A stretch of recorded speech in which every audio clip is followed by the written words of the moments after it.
a poison. And you don't want to keep that poison on your skin for too long. So you take a shower.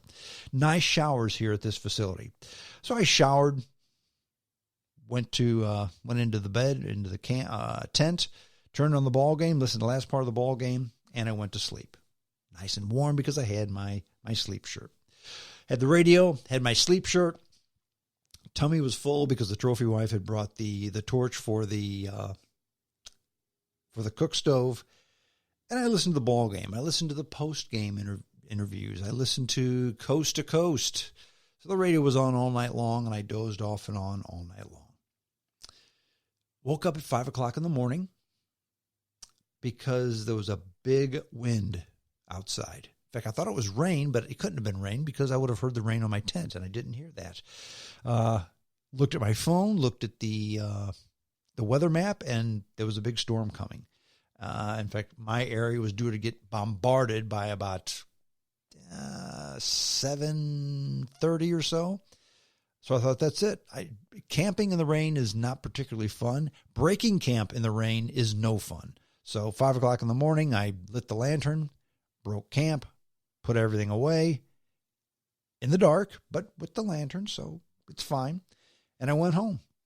Came home, and I thought, you know what? This is kind of a bummer because I really was looking forward to having a coffee, breakfast, one last morning at camp.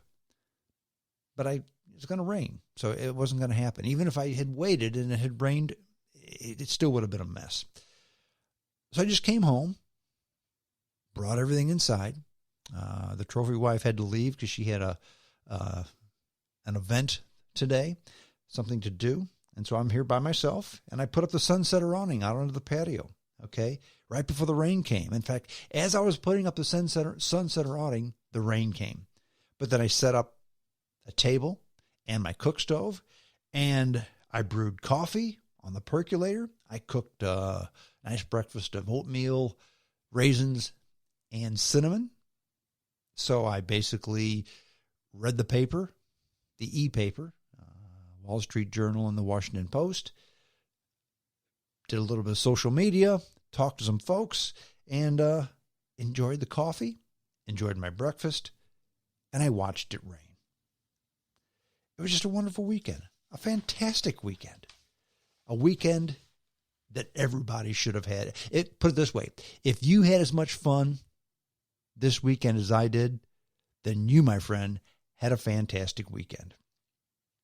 Now, we're 17 minutes into the podcast, and you ask yourself, what on earth does this have anything to do with life in the United States of America? Well, here's a snapshot of my weekend of life in the United States of America. And maybe camping's not your thing, but that's not the reason behind the story. I think you can tell just by the inflection in my voice and by the way I'm talking about it. I am very passionate about camping. I love it.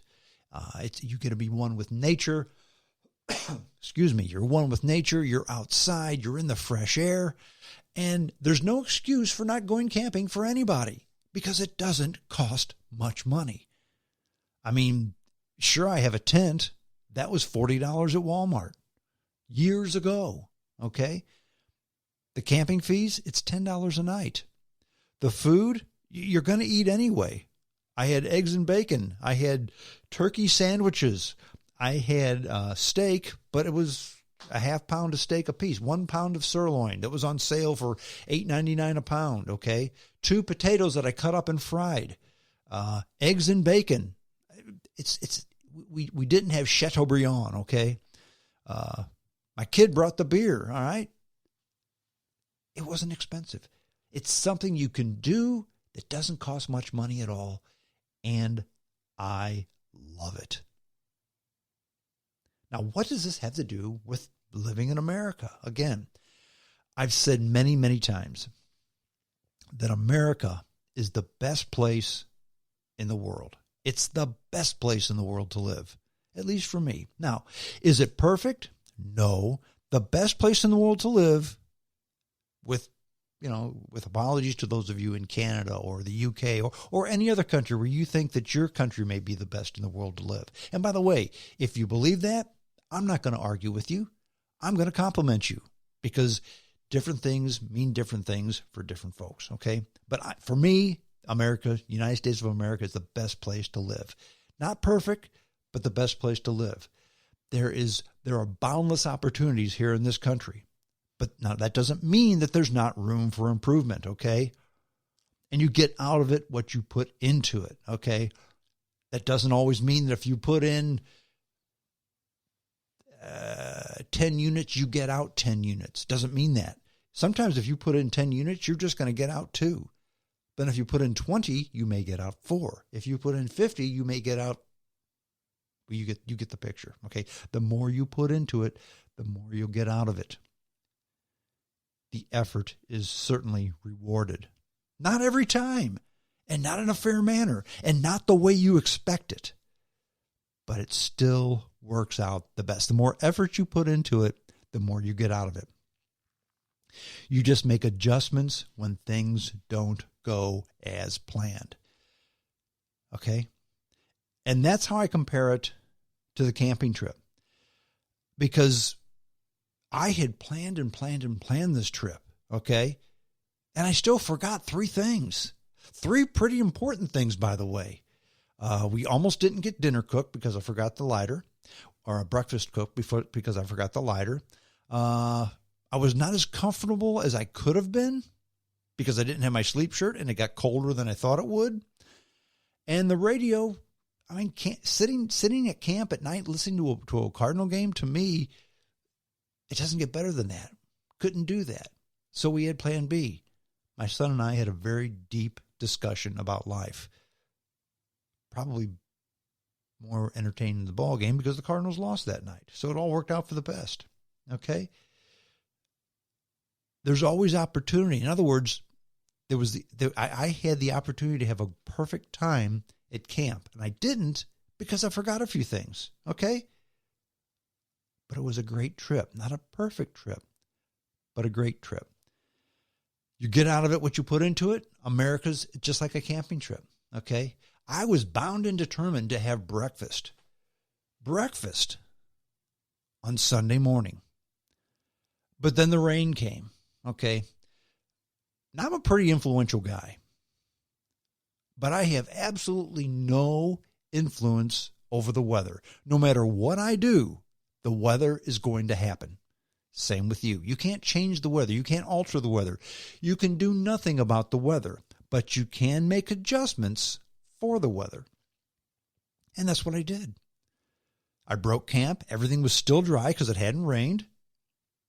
I came home, brought everything in the house, threw the dirty clothes in the dirty clothes hamper, set up camp outside under my sunsetter, and as it rained, as we knew it was going to, I brewed my percolator coffee.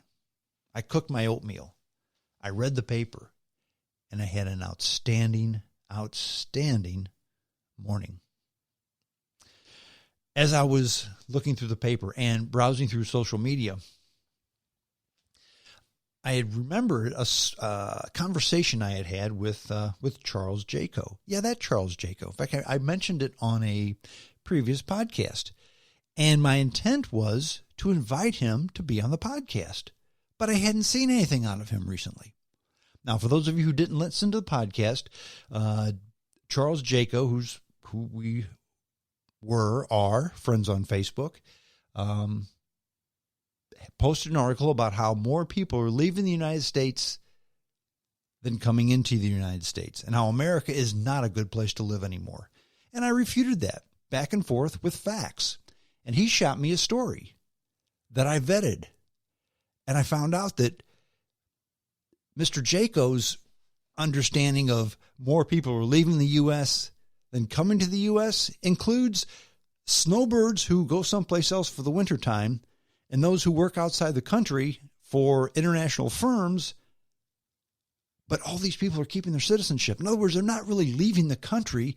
They're living someplace else while they make more money or go someplace where the weather's warm, okay? Still working for a U.S. firm, but working overseas for more money.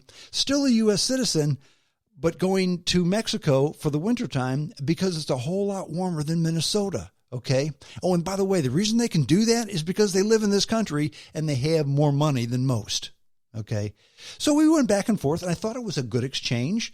It was a point-counterpoint. No harsh words were exchanged. No names were called. I thought it was a good exchange, and it kind of stopped going back and forth, and I figured, okay, we've both made our points. We agreed to disagree, and hopefully maybe I've showed Mr. Jaco a little bit that he didn't know. But I hadn't heard out of him much lately.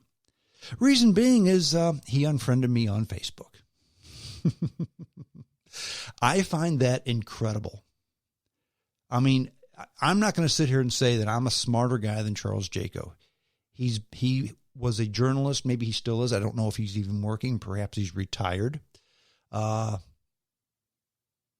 he worked for CNN. He worked for Fox News. He worked for a lot of different companies. He worked for KMOX, the voice of St. Louis, okay?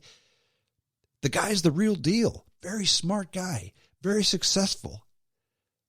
And have a dope like me beat him at his own game? And then instead of wanting to get into an exchange and a discussion, he unfriends me? Okay. It's kind of like, I know you are, but what am I? Maybe he doesn't want to argue anymore or discuss anymore. If that's the case, then why do you put on the bullshit that you're putting out there, Mr. Jaco? You can't put bullshit out there and expect me to look at it and accept it. I will never do that with anyone. If somebody comes out and says, hey, this is my opinion because, example, I think the Cubs are better than the Cardinals because, that's an opinion. More people are leaving the United States than coming in. That's bullshit. And when I see bullshit, I will always, always, always refute it. And I'll refute it with facts, which is what I did this time. And his response, well, I just won't have anything to do with you anymore. If you want to do that, Mr. Jaco, that's fine. Live in your own fantasy world. Think however you like. It's your loss, not mine. Now, why do I bring that up? Am I bitter because I got my feelings all butthurt because some guy took me off of his friend list on Facebook?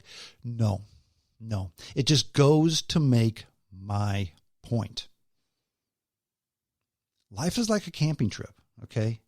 It's not all sunny and 75 all the time. You're going to forget your sleep shirt. You're going to forget your stove lighter. You're going to forget the radio, okay? You make adjustments. You accept the alternative. In other words, you made your bed, now lie in it. You forgot your sleep shirt. You're going to be chilly tonight. Do you want to be chilly tomorrow night? Well, you've got three options. You can be chilly tomorrow night. You can go home. Or you can call your wife and tell her, hey, I'm a dope. I forgot my sleep shirt. Can you bring it? Sure. Okay. In other words, you rely on others for help. Now, the reason, what I could have done is I could have said, wow, I forgot my sleep shirt. I forgot my torch, my lighter. I forgot my radio. F it. Camping sucks. I'm coming home. I could have done that. Okay. But I didn't. I made an adjustment. And while the trip wasn't perfect, it was still wonderful. Same thing with America. It's not perfect. This country is never going to be perfect. You can always strive for perfection, but you're never going to achieve perfection. Never, ever, ever will you achieve perfection. It's just not going to happen. Life in this country, life in any country, life in general is like a camping trip. It's like a ball game, okay? 162 games in a year. Nobody is ever going to win 162 games. No team in the history of Major League Baseball now or ever will be 162-0. Even the best teams